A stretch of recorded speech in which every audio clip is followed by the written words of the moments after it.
¿Hay algún aspecto de su vida que consideraría que está fuera de control? ¿Qué del manejo de su dinero? ¿Hay descontrol? ¿Qué de su vida moral? ¿Diría que está sin control?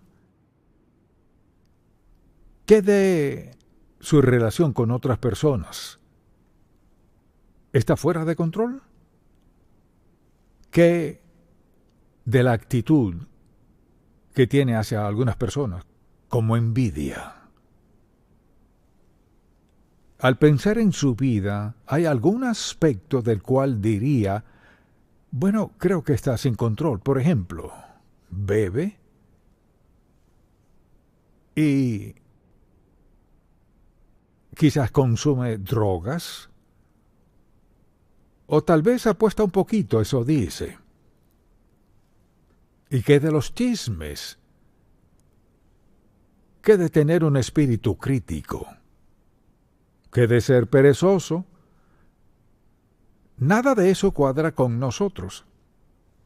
Por eso el apóstol Pablo les dijo a los Gálatas, el fruto del Espíritu es amor, gozo, paz, paciencia, benignidad, bondad, fe, mansedumbre, templanza. Entonces, al considerar su vida, ¿diría que su vida está bajo control? ¿O diría que ciertos aspectos de su vida, sin duda, no están bajo control? Bueno, es una lucha. Y así se titula el mensaje de hoy, la lucha por el dominio propio. Todos queremos tener control de nuestras vidas. Con eso quiero decir esto. Queremos tener una relación con Dios de entrega a Él al punto que no siempre estemos luchando, porque, mire, si las cosas no están bien entre usted y Dios, es como un tira y afloja. Dios quiere que hagamos lo bueno, queremos, pero no lo hacemos y hay tensión, estrés, ansiedad y a veces tristeza, falta de paz, falta de gozo, falta de todo lo que Pablo acaba de mencionar. Mire, no podemos vivir una vida de desobediencia a Dios y tener amor, gozo, paz, bondad y todo lo demás. No podemos. Dirá, pues soy medio feliz como soy medio. Pero no hay felicidad real, ni gozo, ni paz, ni amor verdadero si no estamos de acuerdo con el Señor respecto a nuestra vida. Así que deseo que pensemos respecto a todo este asunto de la lucha por el dominio propio en nuestra vida, porque todos o hemos tenido una lucha o estamos en plena lucha en el presente. Así que pensemos en esto. ¿Diría que su vida está bajo control? ¿Que tiene una actitud un tanto saludable respecto a todo esto?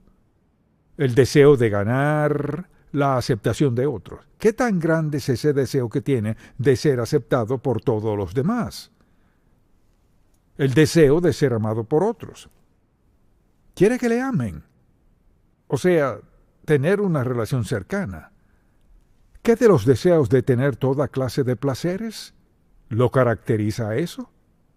Lo que sea divertido, lo que sea que le haga sentir bien por el momento, eso es lo que busca. Vivimos en una sociedad que está muy orientada a lo sexual. Y el apóstol Pablo vivía en una sociedad que era una fosa séptica de inmoralidad. Y Pablo lo sabía. ¿Qué de los deseos de riqueza y seguridad? ¿Qué rango tiene eso en su lista de cosas importantes? Riqueza y seguridad. ¿Qué de los deseos de logro y superación? ¿Es saludable ese deseo o quiere superar a los demás? ¿Quiere ser mejor que otros? ¿Qué del deseo de tener notoriedad y fama? Mire, por eso es que la gente comete atrocidades. Tendrán su nombre y su foto en la televisión, en el periódico, pero mire cuánto les costó. Diría que tiene un gran deseo de felicidad. Si eso es cierto, ¿qué hace para ser feliz? ¿Qué hace para ser feliz? que de su deseo de atractivo personal. ¿Es eso malo? No, no lo es, pero requiere mucho de su tiempo y de su mente. ¿Solo quiere lucir bien o quiere lucir bien y mejor que alguien más? ¿Sientes aflicción? Si tan solo pudiera arreglarme el cabello como el de ella, o si tan solo pudiera vestirme como ella o como él. ¿Qué del deseo de control? ¿Tiene el deseo de controlar a otros? De algún modo tiene que ser el número uno. Y en su negocio no es el número uno, pero le gustaría serlo, quiere serlo. También, por ejemplo, un deseo de aceptación propia. Solo quiero aceptarme tal como soy. Ni usted ni yo nunca seremos alguien más.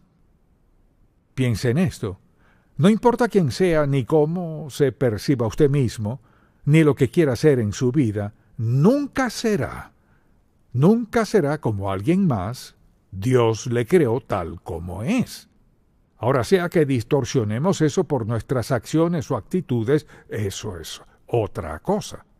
Pero al pensar en todo esto diría que su vida está bajo control, que tiene una actitud un tanto saludable en torno a todos estos aspectos.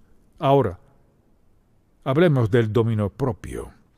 El dominio propio en sí es pensar antes de actuar. Lo que no hace mucha gente, pensar antes de actuar y considerar seriamente los resultados que tendremos. ¿Diría que eso es cierto en su vida? Su vida está bajo control, piensa antes de actuar. Se trata de la lucha por el dominio propio. Desde el versículo 19 del capítulo 5, Pablo nos prepara para los frutos del Espíritu al decir en versículo 19, y manifiestas son las obras de la carne. Ahora, note lo que dice, hay frutos del Espíritu, o sea, lo que acabamos de mencionar, amor, paz, gozo. Estas actitudes vienen a ser de la labor del Espíritu Santo en nosotros, pero fíjese cómo contrasta eso en el versículo 19. Y manifiestas son las obras, nuestras acciones de la carne, nuestra manera de vivir, que son, y las primeras tres tienen que ver con sexualidad. Dice adulterio, fornicación, inmundicia, lascivia, idolatría, hechicerías, enemistades, pleitos, celos, iras, contiendas, disensiones, herejías, envidias, homicidios, borracheras, orgías y cosas semejantes a estas, acerca de las cuales os amonesto, como ya os lo he dicho antes, que los que practican tales cosas no heredarán el reino de Dios. Mucha atención. Quizás esté sentado hoy aquí o en donde esté y diga, pues supongo que no iré al cielo porque he hecho una de todas esas cosas. La palabra clave en el pasaje es, os lo he dicho antes, que los que practican tales cosas. No entraré en detalles en cuanto al verbo griego usado aquí, pero significa que es una forma de vida. No es que no haya sucedido en su vida, porque lo más probable, al ver esta lista, es que todos, hasta cierto punto, a veces hemos cometido uno o todos esos. Pero no es una práctica ni una forma de vida. Al aceptar a Cristo, nada de eso cuadra con quienes somos. Al decir los que practican tales cosas, es su estilo de vida. Alguien que bebe todo el tiempo, es su estilo de vida. Alguien que siempre está en algo sexual, es su estilo de vida. Podemos hacer una lista. Si esa es su forma de vida, está entregado a eso, dice que no heredarán el reino de Dios. No estamos diciendo que alguien que haga algo de esto no irá al cielo. Pero si ha llegado al punto que los practica, es su forma de pensar, es parte de su ser, es porque no es salvo. No puede vivir así continuamente siendo salvo en verdad. Dirá, bueno, pensaba, no. Escuche lo que dice, los que practican tales cosas no heredarán el reino de Dios. Así que esas son nuestras acciones, pero ¿qué del fruto del Espíritu? Pensemos en eso por un momento y hagamos unas cuantas preguntas. Al pensar en eso, considere la sociedad en la cual vivimos. Compare el fruto del Espíritu con lo que nos rodea. Y pregúntese, ¿Me considerarían seguidor de Cristo debido a mi conducta? Lo que hago, lo que veo, los lugares a donde voy, cómo gasto mi dinero. O sea, todo eso que considera importante en su vida, ¿encaja con quién es usted? Al aceptar a Cristo como Salvador, le damos la espalda al pecado. No significa que no volveremos a pecar, le damos la espalda al pecado. Así que nuestro compromiso con el Señor es serle obediente y andar en sus caminos, porque queremos el fruto del Espíritu en nuestra vida, amor, gozo, paz, benignidad, bondad. Y queremos todos estos frutos porque estaremos más satisfechos, estaremos más seguros. Podremos identificarnos con otros de una forma muy diferente a cómo lo hacíamos. Entonces, al ver su propia vida en estos días, ¿diría que está caminando en el Espíritu? ¿Y sus conocidos le conocen como alguien que anda en el Espíritu? ¿Tiene algo distinto?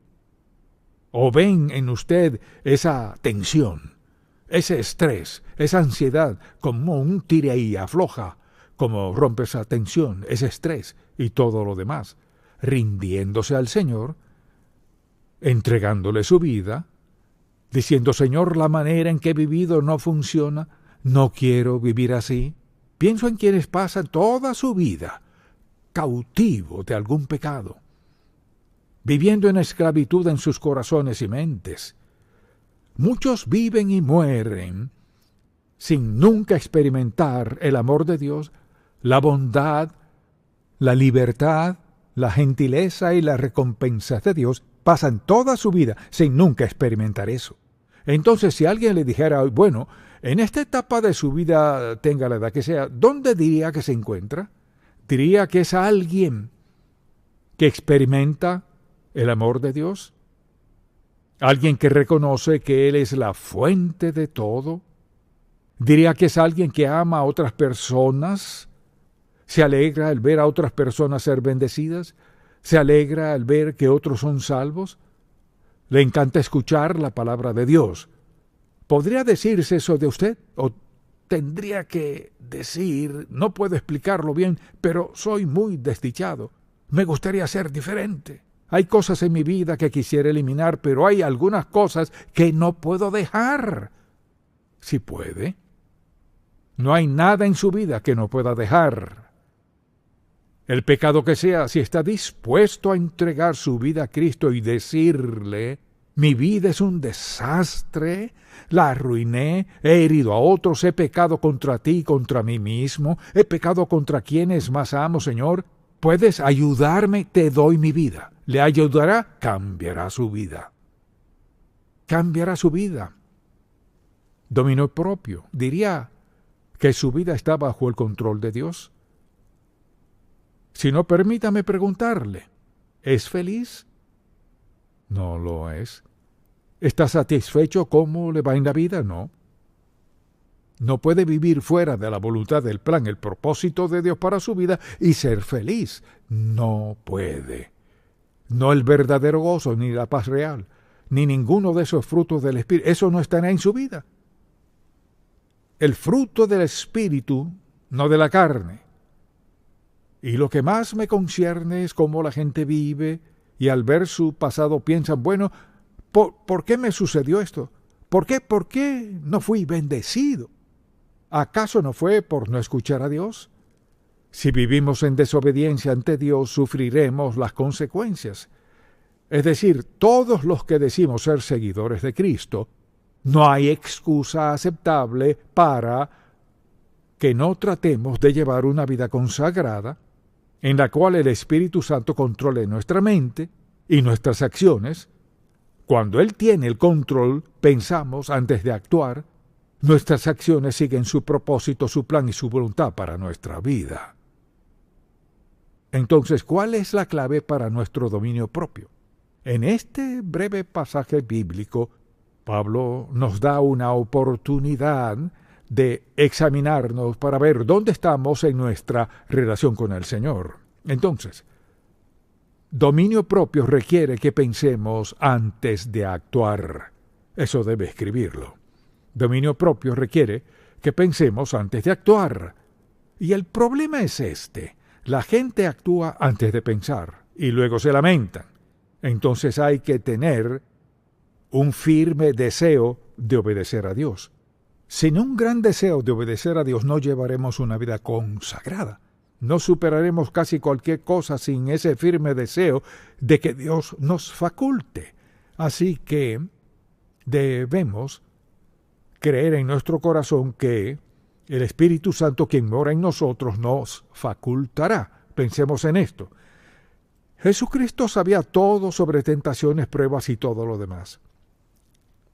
Por tanto, cuando nos prometió el Espíritu Santo, sabía lo atroz que era la sociedad en aquel tiempo. Al aceptar a Cristo como nuestro Salvador, el Espíritu de Dios vino a nuestra vida para facultarnos para vivir en cualquier sociedad donde vivamos, para vencer toda clase de pecados.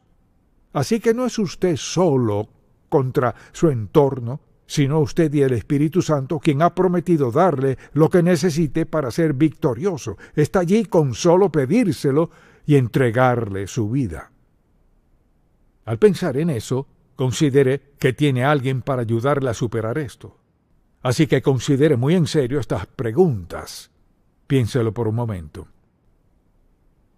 Antes de hacer cualquier cosa, pregúntese: ¿cómo me afectará esto espiritualmente?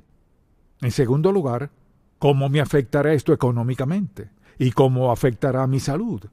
Mucha gente hoy está donde está físicamente por haber quebrantado las leyes físicas que Dios les ha dado. Luego se preguntan por qué están donde están. Así que a menudo es una violación de un principio que Dios les ha dado. Pensémoslo, ¿cómo esto afectará en lo espiritual, en lo económico, en mi salud? ¿Cómo esto afectará la manera en que otros me ven? Dirán al verle: ella está muy entregada al Señor. Puedo percibir que él está muy dedicado al Señor. Nunca lo convencerían de ir a ese lugar. Nunca permitirían eso en su vida. Es decir, al pensar en su vida, ¿cómo le ven los demás? No perfecto, nadie es perfecto, pero le ven, mucha atención, le ven como un verdadero creyente. Ven en usted a alguien que no solo dice ser creyente, sino una persona que lo vive. No perfecto, pero ven la diferencia en usted. Entonces, hágase esta pregunta, todas estas preguntas, y pregúntese: ¿cuáles son las consecuencias de mis acciones? Mis compañeros de trabajo me ven como alguien que ha llevado una vida cristiana. Mis amigos me ven como alguien que hoy fue sincero en esta situación. ¿Me ven otros como alguien que es muy insensato con el dinero? ¿Irresponsable con mi vida moral? ¿Irresponsable con mi actitud? Dicho de otro modo, es el fruto del Espíritu, evidente en nuestras vidas a diario, cada día. Pensemos un momento en esto. Dios ha provisto lo mejor de Él para nosotros y mire, no he dicho que sea fácil. No es fácil. A veces es difícil tener lo mejor de Dios, pero permítame preguntarle, ¿qué es mejor que lo mejor de Dios? Nada. Entonces, cuando Pablo escribió toda esta carta de Gálatas, escuche lo que dice, por ejemplo, dice en el último capítulo: no os engañéis, Dios no puede ser burlado, pues todo lo que el hombre sembrare, eso también segará. En todos estos 6 capítulos nos anima a vivir como agrada a Dios. ¿Y qué dice? No os engañéis, o sea, no crean la mentira del diablo. Dicho de otro modo, no podemos burlar a Dios y decir no creo en Dios y todo lo demás. Todo lo que el hombre sembrare, eso también segará, aunque lo crea o no. Dios no puede ser burlado, pues todo lo que el hombre sembrare, eso también segará, punto. Quizás diga, bueno, no creo que uno siempre coseche lo que siembre, entonces eso sería decir que Dios mintió. Le diré otra razón para creerlo. Vea a su alrededor. Ve a sus amigos que toman. Ve a quienes se drogan. Quienes viven en inmoralidad a diario. Quienes se engañan si pueden, mienten si pueden y se jactan de eso. No querrá esa clase de vida porque, mire, no podemos cambiar la ley de Dios. No podemos cambiarla y su ley es cosechamos lo que sembramos. Piensa en esto. Ha estado sembrando algo todos estos años. Ahora Dios dice que segará una cosecha. ¿Acaso algo se le escapa a Dios? No. ¿Acaso Dios es sentencioso? No. El problema es que escuchamos lo que dice, pero no lo creemos. Por ejemplo, si alguien me dijera, le diré algo, pastor, si usted baja hasta acá, sucederá esto. Si lo hace, se fracturará la pierna. ¿No sería sensato ver esos 4 escalones y decir, pues lo haré de todos modos? ¿Sabe qué? Justo es lo que hace la gente cuando escuchan la palabra de Dios y luego dice, bueno, sí creo eso, pero salen y hacen todo lo contrario. Ahora preste mucha atención. Es cosa peligrosa escuchar la palabra de Dios y luego desobedecer a Dios a sabiendas y adrede. Peligroso. Porque lo que el hombre siembre, eso cosechará. Cosechamos lo que sembramos más y después de sembrarlo no nos gusta esa parte. Solo porque no le vaya mal ahora mismo en su vida y cree que se ha salido con la suya con su pecado, no es así, no ha quedado impune. Le diré por qué. Dios le ama mucho para dejar que se salga con la suya. Le ama mucho para eso. Además iría en contra de sí mismo. Dios ha escogido lo mejor para quienes están prestos a escuchar, rendirse y andar en sus caminos. Tiene lo mejor. No vea a los demás ni se compare con ellos. Dios tiene un plan para su vida. Él tiene el mejor plan para su vida. Pregúntese, ¿qué estoy haciendo en mi vida que, mucha atención, que estoy haciendo en mi vida que está robándome de lo mejor de Dios? ¿Qué es? ¿Qué está haciendo que está robándole lo mejor de Dios? Creando estrés, tensión, conflicto, un tira y afloja en su vida. ¿Qué hay en su vida que no puede dejar, que quiere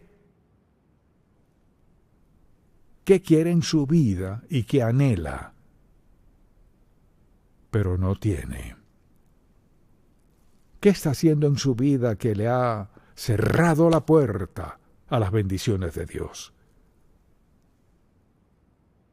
Pienso en cuán maravilloso y amoroso es Dios. Y la gente escucha la verdad y se van creyendo que no hay consecuencias. Escuche muy bien. Preste mucha atención. Escuchará al diablo decirle esto. No tiene que creer todo esto. No tiene que creer todo esto. Pero de este lado Dios dice, cosecharás lo que siembres. La decisión es nuestra. Y le digo, es peligroso escuchar el Evangelio. Es muy peligroso escuchar el Evangelio y apagarlo, dejarlo, porque luego somos responsables de saber la verdad, negar la verdad y decirle no a Dios. Es peligroso escuchar el Evangelio y es maravilloso escuchar el Evangelio. Depende de cómo respondamos, de cómo reaccionemos. Oremos. Padre, en el nombre de Jesús. ¿Qué momento tan crítico es este? Para quienes están aquí, quienes nos escuchan y ven, que su eternidad puede depender de su decisión en este momento. Dios mío, que tu amor los mueva, que tu amor los rodee y los afiance, que sean sabios para reconocer que eres Dios, el único Dios verdadero, y tienes el mejor plan posible para ellos de ahora en adelante. Si están dispuestos a decir sí, Señor, sí, sí, Señor, en el nombre de Jesús. Amén.